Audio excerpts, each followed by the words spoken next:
Hello. आज की इस वीडियो में हम अगली कड़ी में राजा और राजमुकुट वाले चैप्टर में राजा की और राजमुकुट की शक्तियों को जानेंगे। इससे पहली वाली वीडियो में हमने आपको बताया छात्रों कि राजा और राजमुकुट में क्या अंतर है, राजमुकुट की शक्तियाँ आगे जो विस्तृत रूप में है उनको जानना है। प्रश्न ऐसे ही आता है विद्यार्थियों कि राजा और राजमुकुट क्या है ब्रिटेन की शासन व्यवस्था में, इनकी शक्तियों की विवेचना करें। तो हमने राजमुकुट को जान लिया है कि राजमुकुट ब्रिटेन में एक संस्था है। राजमुकुट एक विस्तृत संस्था है और इस राजमुकुट के अंतर्गत गृहस्थपिका, कार्यपालिका और न्यायपालिका तीनों की शक्तियां आ जाती हैं।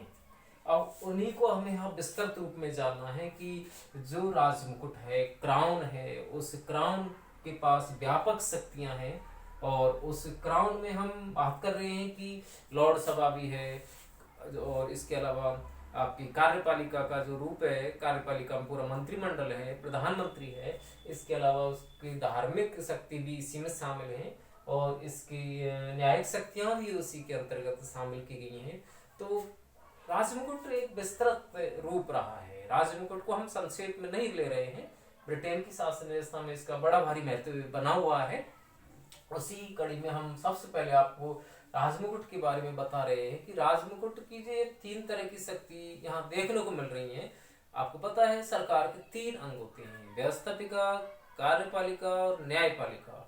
इन तीनों में कार्यपालिका कार्यपालिका जो है वो ज्यादा शक्तिशाली रही है। इस कार्यपालिका में सम्राट और साम्राज्ञी दोनों आ जाते हैं। सम्राट होता है, शासन की शक्तियों का नाम के होते हैं, हालांकि दोनों ही पद नाम के हैं। आज ब्रिटेन में लोकतंत्र है, संसदीय लोकतंत्र है और राजमुकुट जो इसकी विस्तृत रूप में हम बात कर रहे हैं तो उसमें लोकतांत्रिक रूप में आपके प्रधानमंत्री और मंत्रिमंडल ही इसमें शामिल है।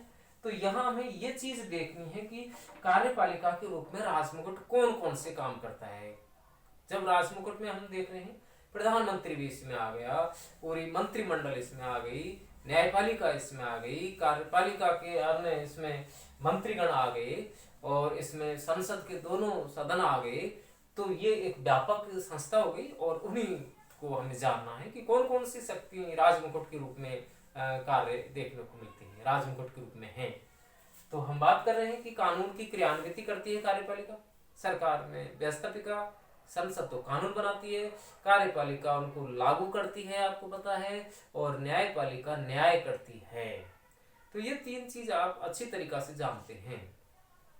उसी चीज में हम बता रहे हैं कि जब इसको हम कानूनों की क्रियान्विति करने वाला अंग मान रहे हैं तो कानून जो संसद ने बना दिए होते हैं उनको क्रियान्वित किया जाता है, एक काम इसका। दूसरा काम इसका हम क्या देख रहे हैं कि कार्यपालिका में जो राजा राजमुकुट होता है, सम्राट होता है, वो लोक सदन के अंतर्गत यानी जो ब्रिटेन का कॉमन सभा है उसमें बहुमत प्राप्त जो दल है उस बहुमत प्राप्त दल के नेता को प्रधानमंत्री बनाया जाता है। जैसे भारत का राष्ट्रपति लोकसभा में बहुमत प्राप्त दल के नेता को प्रधानमंत्री बनाता है, वही चीज वहां ब्रिटेन में है। क्योंकि ब्रिटेन की संसदीय शासन व्यवस्था भारत में भी है, ऐसा ही रूप भारत में है।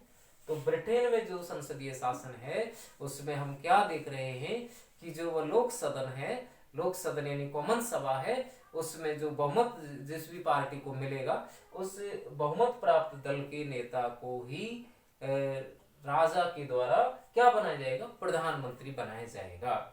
जब प्रधानमंत्री बन जाएगा तो उसके बाद उसका काम क्या होता है, अन्य मंत्रियों की नियुक्ति करना होता है। तो राजमुकुट क्या करता है, अन्य मंत्रियों की नियुक्ति भी करता है।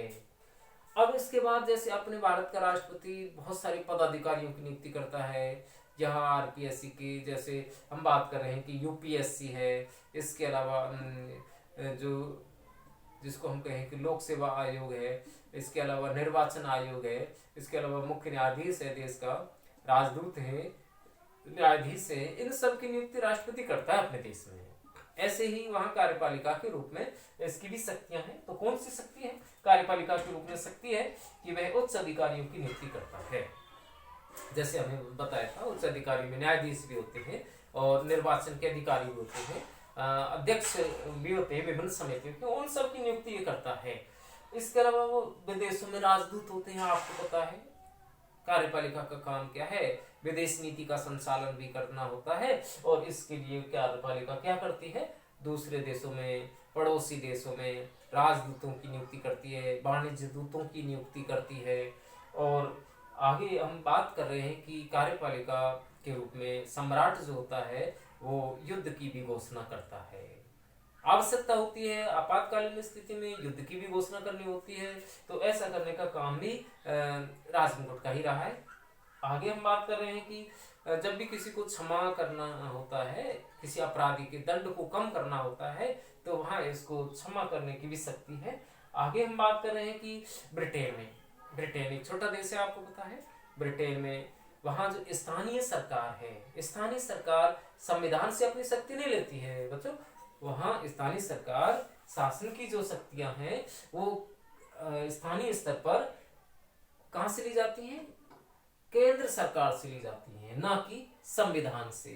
तो वहां स्थानीय शासन की देखरेख करने का काम भी राजमुकुट का है कार्यपालिका के रूप में। तो कार्यपालिका के रूप में राजमुकुट स्थानीय शासन की भी देखरेख करती है। स्थानीय शासन कैसे चलेगा, इस बारे में जितने भी नियम फॉलो होंगे वो कार्यपालिका के माध्यम से राजमुकुट करेगा। ठीक है, आगे है इसका उत्तरदायित्व भी देख रहे हैं कि कार्यपालिका है व्यक्तिगत रूप में, सामूहिक रूप में उत्तरदायी है। कार्यपालिका व्यक्तिगत रूप में और सामूहिक रूप में किसके प्रति उत्तरदायी है। एक तरीका से हम देख रहे हैं कि जो मंत्रीगण होते हैं उसमें प्रधानमंत्री भी होता है, तो पूरी अपनी मंत्रिपरिषद है वो कार्यपालिका के रूप में व्यक्तिगत रूप में तो सम्राट के प्रति है, और सामूहिक रूप में किसके प्रति उत्तरदायी है, जो कॉमन सभा जिसको बोल रहे हैं उसके प्रति उत्तरदायी है। क्योंकि राजमुकुट में तो अपने ये भी आ गया, लॉर्ड सभा भी आ गई, कॉमन सभा भी आ गई।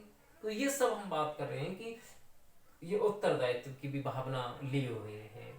अब हम बात कर लेते हैं कि धर्म के मामले में कार्यपालिका को कौन से काम करने होते हैं, या जो वहां का जो राजमुकुट है, क्राउन है, वो धर्म का भी पैगंबर है, धार्मिक मामलों का सम्राट है। ब्रिटेन का जो राजा है वो देश का ही सम्राट नहीं है बल्कि धार्मिक चीजों का भी मुखिया है, पैगंबर है। धर्म के मामले में वो बिशप होते हैं, चर्च होते हैं, तो उसमें बिशप है, आर्क बिशप है, डीन है, इन सब की नियुक्ति करनी होती है। तो वहां का जो सम्राट है वो क्या करता है, जो एक चर्च है, ब्रिटेन में हम बात कर रहे हैं चर्च की, तो चर्च जो एंग्लिकन चर्च है ब्रिटेन का, चर्चित चर्च है, प्रसिद्ध चर्च है, उसमें धार्मिक डीन होता है, बिशप होते हैं, आर्क बिशप होते हैं। उन सब की नियुक्ति कौन करता है, उनकी नियुक्ति सम्राट करता है। तो राजमुकुट की धर्म के मामले में भी भूमिका हुई, धार्मिक मुखिया है वो एक प्रकार से।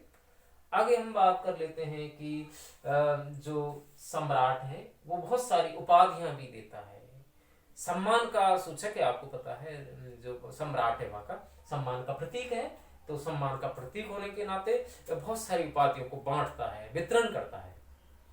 तो हम बात कर रहे हैं कि वो कौन सी उपाधि, जैसे बैरन की है, ड्यूक है, नाइट है, ये उपाधियां हैं, उपाधियों के नाम है, आप देख रहे हैं, ड्यूक हुआ, बैरन हुआ, नाइट हुआ, ये सारी उपाधि हैं।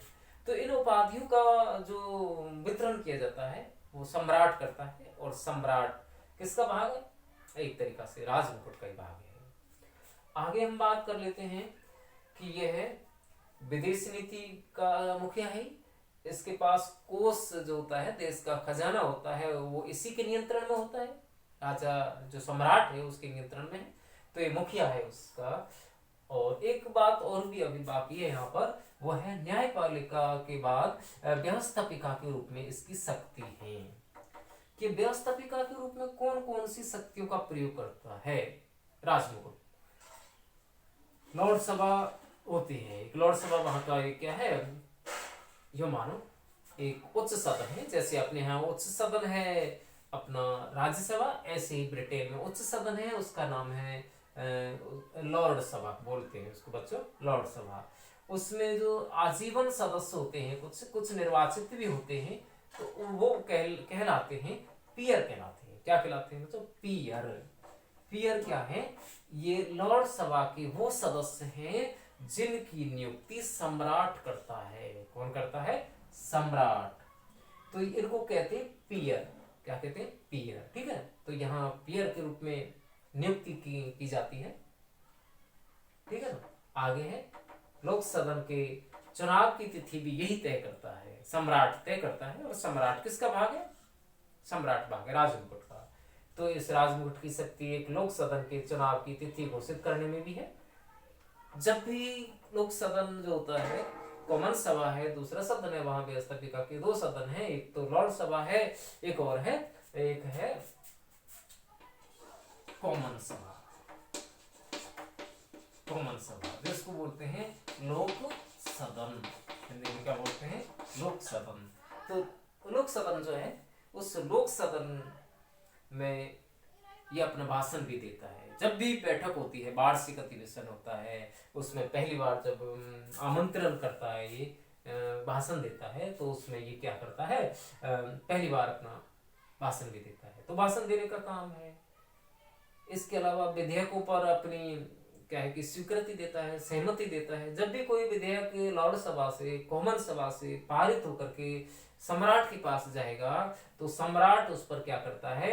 अपने हस्ताक्षर करता है। ठीक वही स्थिति है बच्चों जो स्थिति अपने देश में है। जैसे अपने देश में लोकसभा से और राज्यसभा से कोई विधेयक पारित होने के बाद कहाँ जाता है बच्चों? वो जाता है राष्ट्रपति के पास। वही स्थिति इंग्लैंड में है। इंग्लैंड में भी क्या होता है?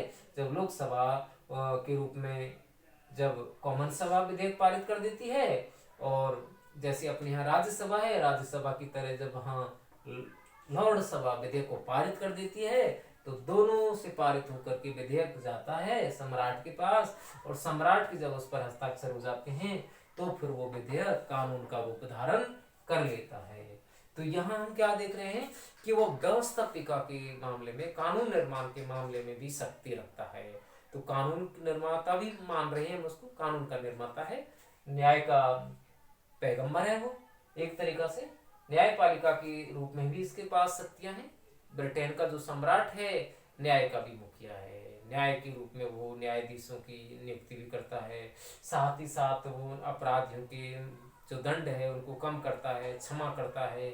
तो यहाँ हमने क्या देखा कि राजा जो है, सम्राट जो है, सम्राट राजमुकुट का हिस्सा है।